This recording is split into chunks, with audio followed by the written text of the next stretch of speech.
Our second panelist is John McArthur. John is a Senior Fellow of Global Economy and Development at the Brookings Institution. John, we look forward to your remarks. Aware I'm the 8th speaker with 5 minutes on a global topic, so we'll get to the Q&A as quickly as possible. I just wanted to make three basic points, but first of all, I want to congratulate Schengen. I think this is your last SOFI, perhaps, as the head of IFPRI, and you've given so much to the world, so I just want to salute you and all you've done.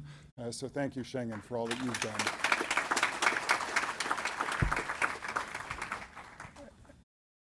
There are so many people in the room and on the panel who have contributed so much. I want to just make, as I said, three quick points to maybe think about how to think about what we're learning today in this very important report.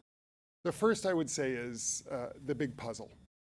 And I would argue as an economist who's focused a lot on both the productive side and the consumption side, I think there's a big puzzle in the data here that we need to understand better. On one hand, we have evidence that undernourishment is stable or getting worse. We also have evidence that stunting is going down. And we have other evidence in other parts of the world coming up that extreme poverty is declining. All those three things could well be happening at the same time for reasons as were mentioned, but it's still a bit of a puzzle as to where and why. And I think we need to understand how can it be that we're at, for example, the lowest point in 300 years, with now less than 600 million people in extreme poverty, with 800 million people undernourished, at the same time as stunting as a more chronic outcome is coming down, at the same time as wasting perhaps is not. Very complex puzzle, and I'll come back to how maybe we think about that.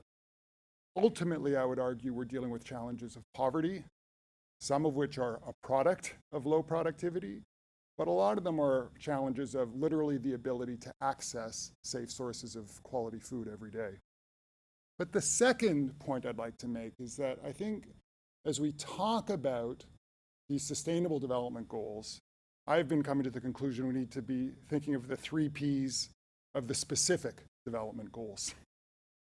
And I think we need to think about that first S a little differently. It's about specific people in specific places facing specific problems. Each of these 800 million people, or 2 billion people, is a person. Some of them have a single burden of malnutrition. Some of them have a double burden of malnutrition. Some of, as we've heard over a lifetime, might have multiple burdens of malnutrition. Those are individual people in very particular places, and they need to be thought of as such where they are.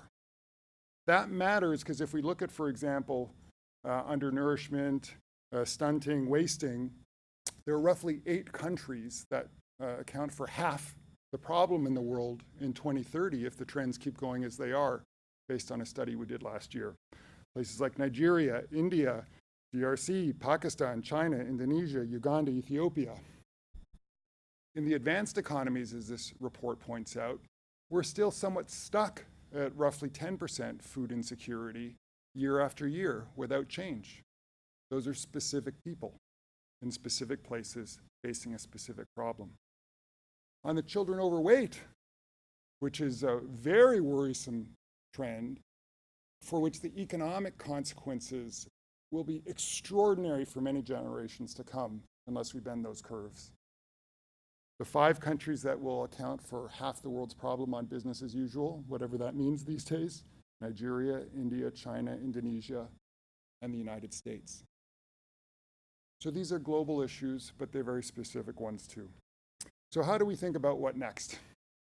Well, we're coming up on 2020, 10 years to go till the sustainable or specific development goal deadline of 2030. And a lot of people are calling for a decade of delivery. And I'd just like to suggest 3 things that I think we could consider in that regard. First is, just like in the global health revolution, we've had an Institute for Health Metrics and Evaluation to help answer these puzzles.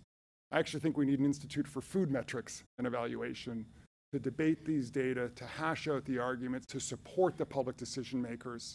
How do we understand what the problem is? Second, I heard a recent proposal, just like there's an IPCC, an Intergovernmental Panel on Climate Change, why don't we have a long-term independent scientific body, an intergovernmental panel on food and nutrition? to inform our policymakers. It's what IFPRI does, but make it even bigger for how we think about these problems over the long term to advise our policymakers. But third and most immediately, we have a bunch of replenishments happening this year.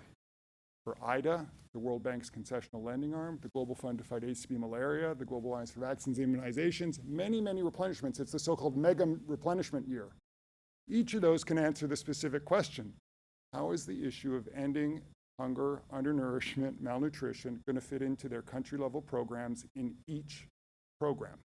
That's a specific question that can be answered for specific people in specific places. Thank you.